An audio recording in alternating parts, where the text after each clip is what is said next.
I really like the creativity of the tiny housing movement, but most of them are small structures still on big lots, and I think we need to think about height, which means not tiny houses, but apartments and things like the structures that are multiple units in the same space on the same parcel. So I like the creativity that's behind the tiny housing, but I'm just not sure how much more units that's going to actually yield.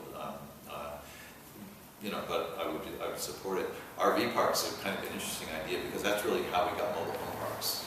In the 30s and 40s, people were migrating around the country looking for better jobs, and they loaded up everything they had in a truck, and people lived out of their trucks, and then they began having trailers that had roofs on them, and then they began building what we now consider to be, you know, mobile homes or airstreamers and stuff. And then when people began collecting together, campgrounds converted to allowing those to stay in campgrounds.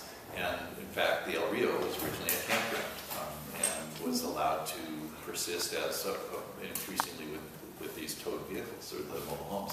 So that's kind of, it's like a big circle coming around again, kind of, and it illustrates the severity of our problem, the difference between the cost of housing and what people are able to earn to be able to pay rent with. So I would again feel that the density you get from parking a bunch of RVs or even mobile homes is still not very high. So the degree to which we need to address the need for lots of affordable units is not really touched by that kind of approach. So it'd be limited. But the more creativity we have now, and I totally agree with what Lainey said about our aspirations for the size of homes. There are still people building these McMansions, and it's either just to show off or to invest their money so they don't put it to a social useful purpose, or it's a really misunderstanding what it is to have a house in a neighborhood.